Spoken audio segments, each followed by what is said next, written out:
Hi everyone, this is Rajiv S. Khanna for immigration.com, the law offices of Rajiv S. Khanna PC. I've been trying to get to this email now for a few days and it just keeps getting postponed. But this was from one of our community members who has a bunch of questions about what happens after you get your green card, if you've done AC-21, not done AC-21, what to do, not to do to make the process of naturalization eventually smoother. So, question number one: how long must one stay with their employer after getting a green card? Now, we do have a very detailed video on this. If you go to my blog, you will get a video that talks about how long must you stay. So I'm not going to repeat that information here. That information is already covered. Um, he also asks, along with the response to this question, please provide any exceptions that might exist. I'll give you a very small summary. Let's take the situation where no AC-21 is involved. All we have is an employee who is staying with the same employer who sponsored their green card. And today they got their green card approval. When can they leave without safely affecting their naturalization? Or when can they leave safely without negatively affecting their naturalization? And the answer is, it is difficult to say. It depends upon the circumstances. There is no 6-month magic rule that people often talk about. But the way it works is, green card is given based upon the premise that the employee is taking the job on a permanent basis. Permanent does not mean forever. Permanent simply means indefinite basis. And what is important is, at least in my view, that the intention or the intent at the time of getting the green card approval must be indefinite. So if I've already started packing my bags before I got my approval and I moved 3 days later, there could be some question about it. Although in the age of AC-21, this question, did you really have the intention of working here permanently, which in real words means indefinitely, it has become very diluted because of the AC-21. At least that's the way I would see it. I doubt very much government should make an issue of it, as long as the two jobs that you are doing, one that you go from and the one you go to, are substantially similar positions. I would make an AC-21 type argument saying that I basically ported over to a new job which was similar, if it ever became an issue during naturalization. But if you wanted to avoid all issues, then I would say stay as long as you can, at least a few months after you got your naturalization, after you got your green card approval, and only then leave. Okay. Now, let's say in the AC-21 context, things become more complicated. And this is the worst scenario. Let's say you've moved job 1 to job 2, and before you could file anything with the government, your green card got approved. So what has happened is, you were hoping to use AC-21, but before you could inform the government, your green card got approved. So you never filed anything formally notifying the government that you're changing jobs. Of course, you're not required to under AC-21 law. You're not required to file anything. But the fact that you did not file anything makes it complicated, because tomorrow when naturalization time arrives, the government could notice that you left the sponsoring employer 10 days before the green card got approved, or 3 days before the green card got approved. So technically, you never took the job for which the green card was meant. Now, again, here the argument would be, I was going to use AC-21. This is a problem in the procedures. It is not something I have done wrong substantively. The AC-21 process does not really require government notification by or before a certain time when I'm changing jobs. And in fact, it doesn't require a notification at all.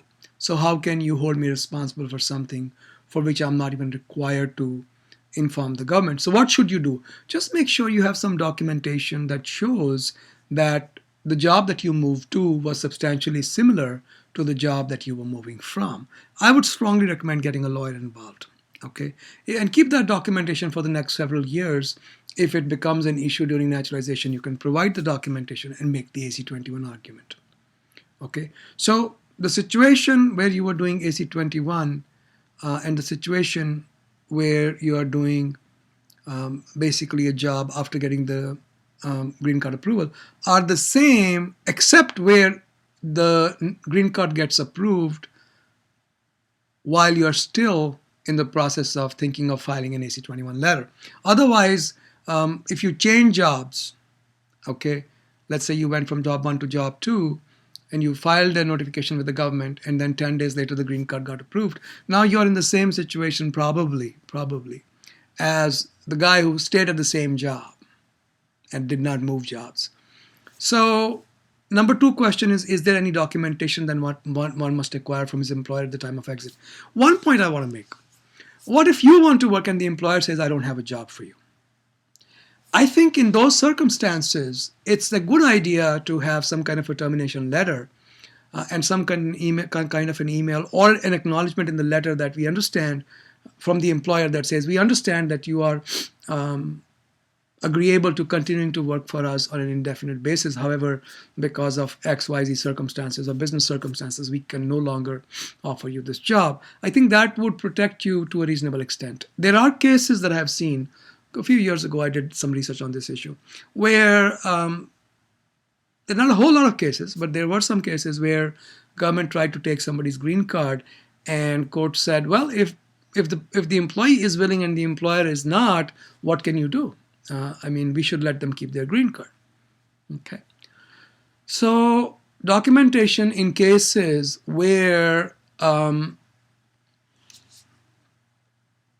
the employer is going to lay you off should be kept in the form of a termination letter, and if possible, some kind of an acknowledgement that the employee is willing and able, or even some kind of an email that you can send to the employer saying, I'm willing to continue with this job on an indefinite basis.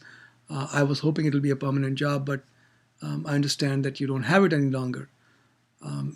Something like that. So it shows that you've documented. I think we are being paranoid, but I think it's better to be paranoid. Okay. Number 3 question is, how is the naturalization process impacted by exiting the wrong way? They can not only refuse the naturalization, they can even try to take away your green card. So one of the things you can do is, remember, when you file for naturalization within 5 years of getting your 485 approval, it is easy to reverse 485 approval in the first 5 years. So one of the things you can do is file for naturalization after 5 years have passed. Okay, the law allows you to file 90 days before the 5 years are over. I would say do the naturalization application 10 days after the 5 years from the green card approval are over. Okay, so that is another thing you can do. That way, if they want to come after your green card, they have to go through a longer process. USCIS has to go through a longer process rather than just revoking your I-485 approval. So one concrete suggestion is apply for naturalization a few days after the 5 years from the approval of your green card are over. Okay. How does anyone find out about how you exited if, let's say, you apply for naturalization? Because, see, if you apply after 10 years, they probably cannot find out. I think the Form N400 only asks for your employment history for the last 5 years. Okay. Question number 4, can the IO, I guess what you mean is the adjudications officer, involved in the naturalization process reach out to previous employer for any reason? Normally, no. I have never seen that happen in over 2 decades, 3 decades of my practice. And of course, you point out that, by that time, maybe the boss and everything has all changed. And the answer is yes, that's a practical difficulty. In fact, I was reviewing a case from Seattle, Washington State federal courts, where the judge had pointed out that when the government creates a situation where it is impossible for an employee to go back and fulfill the requirements of the evidence the government is asking, for example, where there was an I-140 revocation and the employee had already left the employer and now they are trying to go back and revoke the I-140. He cannot get the documentation that they want. They're trying to revoke the I-140 several years after it was approved. So it's impossible for the employee to get the information that they are looking for. I think something like that would work for us. And I'm not that concerned as about, the adjudications officer reaching out to the old employer. It would just be impossible for anybody to, any employer to keep records that long anyway, if it's several years down the line. Number 5, can any of the employers that one has worked for before getting the green card approval negatively impact one's naturalization process? No. I cannot think of anything except if there is some active fraud that you have committed, and that fraud is against the U.S. government in any way, for example, giving false degree certificates, etc. Then you can have a problem, but otherwise there is no issue. And they don't go to, during naturalization, they don't go to the old employers. Number 6, if a previous employer gets into legal issues because of their business practices, can that negatively impact one's naturalization? Again, that depends. If there was fraud in your green card approval, that can definitely become an issue. If it becomes part of the record, government could actually unravel the I-140 and try to unravel the green card, and then, of course, that affects your naturalization as well. What documentation does one need to hold on for naturalization purposes? I just described that documentation. Pay stubs is always a good idea, as we are dealing with some of the cases where USCIS is trying to revoke I-140s for fraud, and we are able to prove that there is no fraud because the people that they are coming after were actually working. Here are the pay stubs. Here are the bank deposit slips that show that this money was not only received from the employer, it was also deposited. Okay. Number 8, can negative information or any information posted on the internet, for example, social media like Facebook or Twitter, be used against someone in the naturalization process? Not unless it was the kind of information which would bar you from getting naturalization, such as, and it's a crude example, but let's say you were trying to solicit a minor for immoral purposes. That could become a problem. Because remember, good moral character is a part of naturalization. A moral character is implicated only when there is, at least in my mind, when there is something negative being done against US government or the laws of this country. So it can become relevant, the information on the social media, but not just because you are an obnoxious person or if you're in a bad mood and you've written something bad. It has to be something more than that. Some people, I get asked this question all the time. What if I'm in bankruptcy? Does that affect naturalization? No, it does not. Only time you could have a problem is if you've skipped on your taxes. But even there, a proper bankruptcy discharges some kind of claims. And if those claims are discharged, they cannot be held against you.